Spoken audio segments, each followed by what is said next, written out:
This is an emergency action notification requested by the White House. All EAS participants shall follow activation orders in the EAS operating handbook for a national level emergency. The President of the United States or any of his representatives will shortly deliver a message over the emergency alert system. We interrupt our programming. This is a national emergency.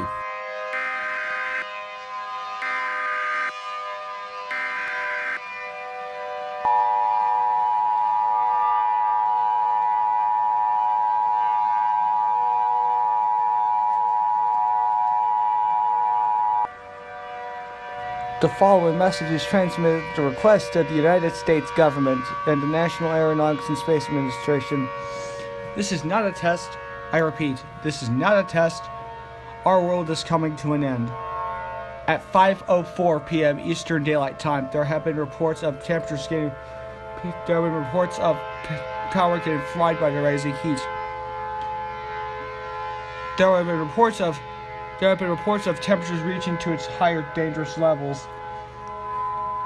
To the highest will be at 345 degrees Fahrenheit to as almost to like 450 degrees, with some instances to 464 degrees or higher. There have also been reports of blood-curdling extremes have been heard throughout the entire planet, as is horrible if men are fools.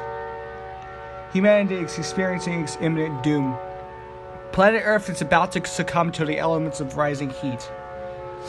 There is no way to escape this astronomical event. There is no reason to stay calm. Go into panic mode. All residents in the United States, gather with friends and families and await your final hours on this beloved planet of Earth. If you are a person who is religious, pray to your being or beings and repent. Romans 6:23. For the wages of sin is death, but the free gift of God is eternal life in Christ Jesus our Lord. May God help us all. This station will conclude the very last activation of the emergency alert system with one last playing of our national anthem.